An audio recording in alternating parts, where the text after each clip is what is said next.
Frederick Douglass, who had been a slave and who had escaped in his writings, and then Harriet Beecher Stowe, next picture. Harriet Beecher Stowe, she had come to the White House, and the story goes that Abraham Lincoln said to her, "So you're the little woman who wrote the book and started this great war."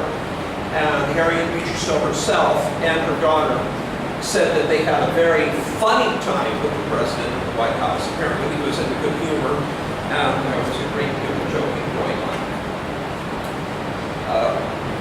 Well, many of you will understand that a person who has to use humor in order to stay sane, the pressures of his political office, the pressures of your academics, strain, humor is what keeps you out of the psychiatrist's office. So, same thing with Abraham Lincoln. And then the political campaigns of Abraham Lincoln, look at, this is what he looked like just before he became president. He said, "If I were two-faced, would I be wearing this one?"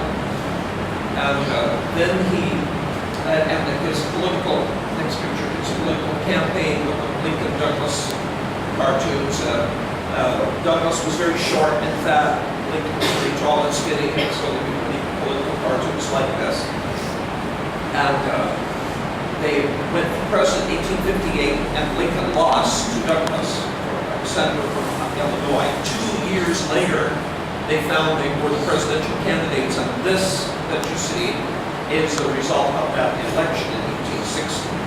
Douglas had campaigned on a platform of allowing the states to decide for themselves on slavery, and Southerners felt, many Southern states felt, that this would be to lead to them being permanently in the majority, because the northern states had more population. They already dominated the House of Representatives, and if too many new states were added also with the northern majority, then America would rule both houses of Parliament, and also when Lincoln was on top of that elected a president in 1860, then it was that a lot of Southerners felt this is it, because Lincoln had said the nation cannot permanently exist half slave and half free, and he quoted from the Bible saying, "A house divided."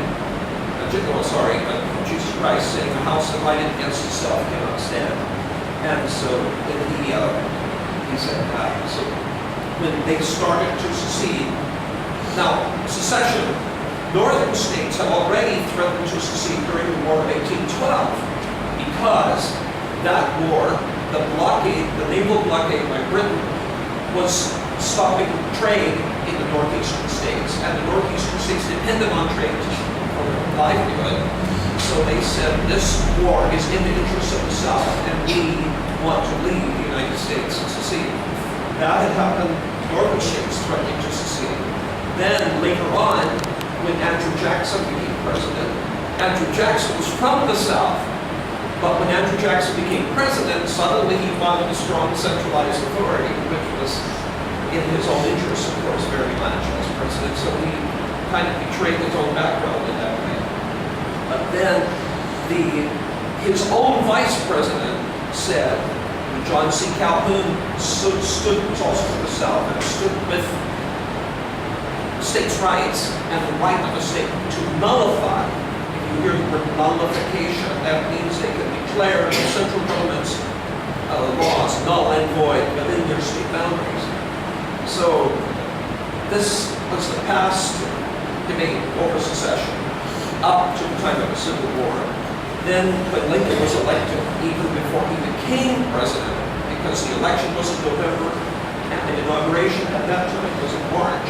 So in the intervening months, especially after the news that he had been elected began to be spread out, then the southern states began to secede. Now, on the map that you're looking at, you can see Lincoln only gets less than 40% of the popular vote. But in the American system, whoever wins that state gets all electoral votes. Today, there are a couple of exceptions. Nebraska, notably Maine, but basically for the rest of the country, it's still the same.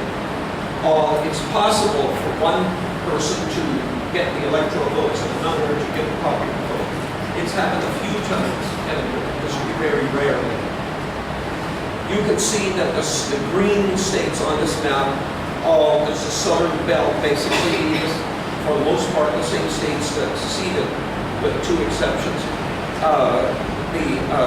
There's these are the states that joined the Confederacy, but those states, when they formed, the Democratic Party split, and they formed their own party, which was adamant about slavery having its rights everywhere. So the Southerners voted for John Breckinridge, and so he got more electoral votes than Douglas did. Douglas got far more popular votes, but you don't get anything for coming in second. So he comes in second in many states, but he loses because you don't get any votes for coming in second. It's winner take all. So that's why Stephen Douglas has 30% of the vote, but fewer electoral votes, and that's the end of that election. So then now it was going to be tested.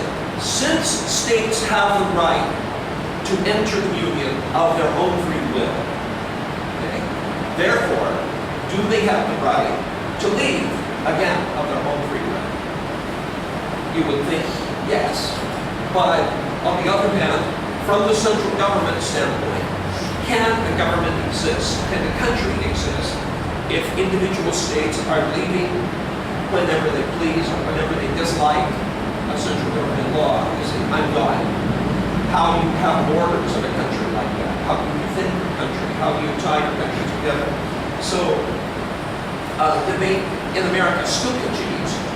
In the year 2004, when Bush was re-elected, there were people on the Pacific coast and people on the northeastern USA who were so disgusted, saying another 4 years of